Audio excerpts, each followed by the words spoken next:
Mas acho que as ilustrações ficaram bacanas, acho que eram necessárias que eu fizesse dessa forma para ficar bem claro. Observe as tabelas abaixo. Fatores de correção para temperaturas ambientes diferentes de 30 graus. Para linhas não subterrâneas e de 20 graus para linhas subterrâneas. Aqui ele fala a temperatura e fala o material da isolação, PVC, ou EPR ou XLPE. Fator de correção significa dizer o quê? Cadê o nome fator de correção, professor? Está aqui. Vou botar em vermelho. Significa dizer o quê? Que quando você calcula a corrente de projeto de um equipamento baseado no valor nominal dele, então a expectativa, a corrente de projeto, o valor nominal dele é que tem um certo valor de corrente nominal. Só que se ele estiver num lugar muito quente, eu não posso selecionar o condutor baseado somente na corrente nominal. Afinal de contas, ele já tem um aquecimento intrínseco do próprio ambiente. Então o condutor tem que ter uma bitola ainda maior. Esse fator de correção, eu quero que você perceba, olha a referência 30 graus. Eu quero que você veja aqui, ó, de 25 para 30 é quando o valor deixa de ser maior do que 1 e passa a ser menor do que 1 para os dois materiais. Aqui é 25, aqui é 35. No meio do caminho, 30 graus. Tem um fator de correção 1, porque no fim das contas o condutor já é feito, isso aqui já foi avaliado com 30 graus. O condutor já é feito para operar com 30 graus. Quando a temperatura é menor, significa dizer o quê? Poxa, eu tenho um lugar que absorve um pouco desse calor e, portanto, eu posso escolher um fio de bitola menor. Se a temperatura está mais alta, então vou ter que escolher um fio de bitola maior, com menor resistência, porque no final das contas ele vai aquecer mais. Se o fator de correção para a temperatura maior, no qual o condutor deve ser maior, e esse fator de correção é menor do que 1, então o fator de correção ele fica no denominador, né? Então eu tenho a corrente, vou botar assim, ó, a corrente do condutor, não é corrente do condutor, deixa eu botar mais no cantinho, aqui tá legal, a corrente para a seleção do condutor, seleção condutor, a priori seria a corrente de projeto, que são os valores nominais. Nem sempre é nominal, porque se for, por exemplo, o motor, ele pode ter fator de serviço. Aí o valor a ser utilizado deve considerar que o fator de serviço, porque o motor pode funcionar com corrente maior que o nominal de forma permanente, né? Então a gente chama de corrente de projeto. Sobre o fator de correção. Então, quando você faz a conta e encontra o valor de corrente, joia, para 30 graus, é esse valor que eu vou numa tabela para encontrar a bitola do condutor. É tabelado. Mas, se ele está num lugar mais quente, eu devo levar em consideração uma corrente maior, corrigida com esse fator de correção, que vai estar no denominador, por isso a corrente vai aumentar, e olhar essa corrente de extração do condutor nessa mesma tabela. Aí eu escolho um fio de bitola maior. Beleza, esse é um critério para a gente selecionar o condutor. Um outro é fatores de correção aplicáveis a condutores agrupados em fechos. Fecho é quando você coloca junto assim, né? Agrupados em fechos. Em linhas abertas ou fechadas e condutores agrupados no mesmo plano, em uma única camada. No mesmo plano, eles estão assim. Em uma camada única, significa dizer que eles não passou mais por cima, né? Aí teriam dois planos.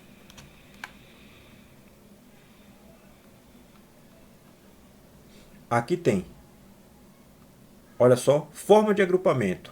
Em feixe, ao ar livre ou sobre superfície, embutido, em conduto, tipo eletroduto fechado. Camada única sobre parede, piso ou bandeja, não perfurada ou prateleira. Camada única no teto, camada única em bandeja perfurada, camada única sobre leito, suporte, etc. Aqui são as diversas formas que você tem de colocar os condutores. Vou pegar aqui uma que você entenda de maneira clara. Deixa eu ver. Embutido, por exemplo, ó. Você vai ter em feixe.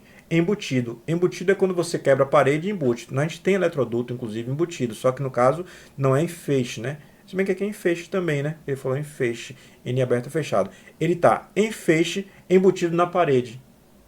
Então, você pega, quebra a parede, coloca o eletroduto e aqui dentro os condutores estão em feixes. Então, você tem uma tabela e tem a referência em relação ao tipo de uso do eletroduto e dos condutores que estão dentro do eletroduto ou que são encaminhados pelo eletroduto. Deve-se levar em consideração também a quantidade de circuitos que tem lá dentro. Note, eu representei o eletroduto e aqui pode ter um circuito que alimenta o motor. E aqui pode ter o circuito que alimenta, da alimentação de iluminação. Deixa eu só botar isso mais para cá. Aqui pode ter outro circuito que alimenta as tomadas. Aí vai o terra também. E do motor também iria o terra, né? E o terra também. Ou seja, nós temos aqui diversos tipos de condutores, de circuitos diferentes, sendo encaminhados nesse eletroduto. E a quantidade deles está aqui indicada. Aqui onde, professor? Aqui, ó. Eu estou apagando as coisas. Aqui, ó. Um circuito, 2 circuitos, 3 circuitos, 4 circuitos, 5 circuitos e assim vai. E aqui nós temos outro fator de correção. Assim como ele tem um fator de correção térmico, vou até colocar assim, ó, FC térmico, a gente tem um fator de correção que depende do agrupamento. Por que motivo a gente usa isso aqui? Porque se você tem um circuito do lado do outro, você tem uma outra fonte de calor e, portanto, a corrente considerada no projeto não é adequada. Por que motivo? Se eu tenho uma fonte de calor, significa dizer que eu devo escolher um fio de bitola ainda maior. Afinal de contas, o condutor já vai se aquecer. Então, eu devo colocar uma resistência menor. Afinal de contas, o RE ao quadrado do meu condutor vai diminuir. E, portanto, com a fonte de calor ao lado, ele vai funcionar de forma devida. Então, lembre-se, o seu circuito por si só ele é feito para operar com o RE ao quadrado dele, no valor nominal, ou no valor de projeto, já que tem a questão do fator de serviço. Só que você pode ter um ambiente mais quente ou uma outra fonte de calor que é um outro circuito que está ao lado, no mesmo eletroduto. Então você faz essa correção. Aí você corrige esse valor de corrente para olhar na tabela com esse novo valor de corrente maior e assim escolher um fio de bitola maior. Beleza. Um motor monofásico de 1500 watts, 100 volts, opera na temperatura de 35 graus Celsius, ou seja, tem um fator de correção. Desculpe, aqui tem um fator de correção também que é sempre menor do que 1, exceto quando tem um circuito só, porque quando tem um circuito só, você considera que no final das contas não tem uma outra fonte de calor, né? Então tem um fator de correção aqui, ó, que é o fator de correção de agrupamento, que tem que ser levado em consideração também. Já tem uma correção a ser feita porque está acima de 30 graus, então o fator de correção térmico já vai existir. E é alimentado por condutores com isolamento de PVC. Então a tabela que eu devo fazer uso é essa aqui, de PVC. Já posso até marcar o valor, né? Porque é 35 graus. Então é isso aqui que eu devo utilizar. O fator de correção específico térmico é 0,94. Esses condutores encontram-se instalados numa bandeja perfurada. Por que ele está me dizendo isso? Para que eu faça a identificação de que tipo de eletroduto e onde o eletroduto está. Eu tenho de procurar aqui, ó, bandeja perfurada. É a referência 4. Bandeja única, ou melhor, camada única em bandeja perfurada. Tem mais bandeja perfurada aqui? Não tem, né? Em feixe ao ar sobre o circuito embutido em condutor fechado, camada única sobre parede, piso ou em bandeja não perfurada ou prateleira, camada única no teto, camada única sobre o leito. Então a única opção é de fato a referência 4. A referência 4. Esses condutores encontram-se instalados numa bandeja perfurada que contém mais 3 circuitos. Mais 3 circuitos. Significa dizer que tem quantos circuitos, então, nessa bandeja perfurada? Tem 4.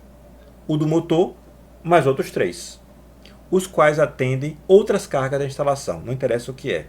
Com base nessas informações e utilizando os fatores de correção adequados, tanto o térmico quanto o de agrupamento, fornecido nas tabelas acima, o valor da corrente para dimensionamento do condutor, que eu chamei de corrente para a seleção do condutor, ele chamou de corrente para dimensionamento do condutor.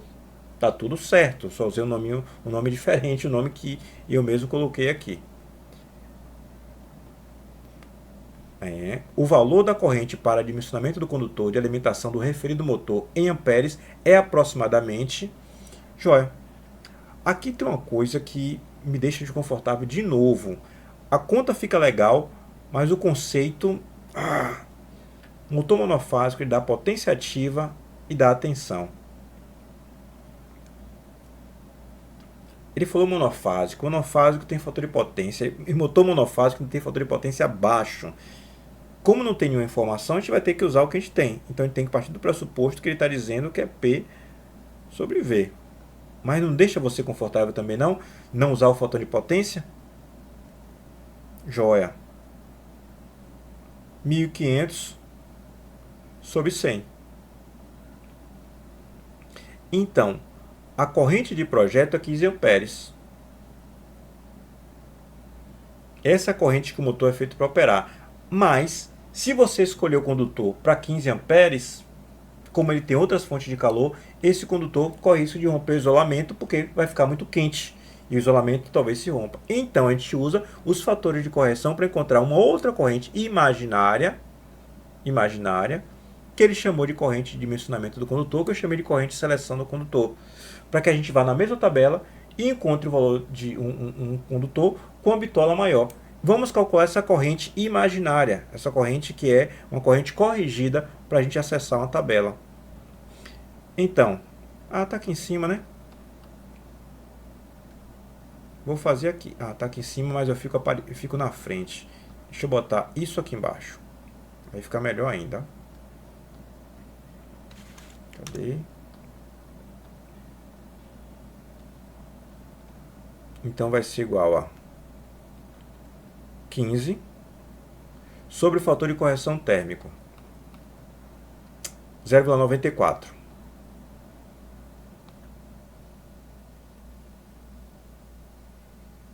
Fator de correção de agrupamento.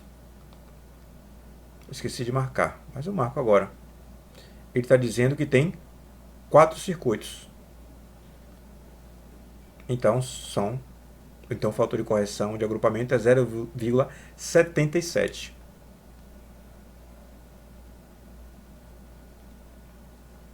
Sabe o que vai fazer essa conta? Não serei eu. Eu vou fazer aqui na calculadora. Deixa o aplicativo abrir aqui, que eu estou abrindo a calculadora. Pronto, 15 sobre 0,94, 0,77. Multiplico, divido. Isso aqui dá 20,724 amperes. Pronto. Na hora de fazer a seleção do condutor do motor, você vai fazer não com 15 amperes, que é a corrente que você espera que flua pelo condutor, ele operando na condição de projeto, na condição nominal. Você vai escolher com base no valor de 20,724, que é um valor corrigido para fins de você levar em consideração o aquecimento, tanto do ambiente quanto das outras fontes de calor, que são os outros circuitos que estão próximos desse circuito que alimenta o motor. Acho que expliquei.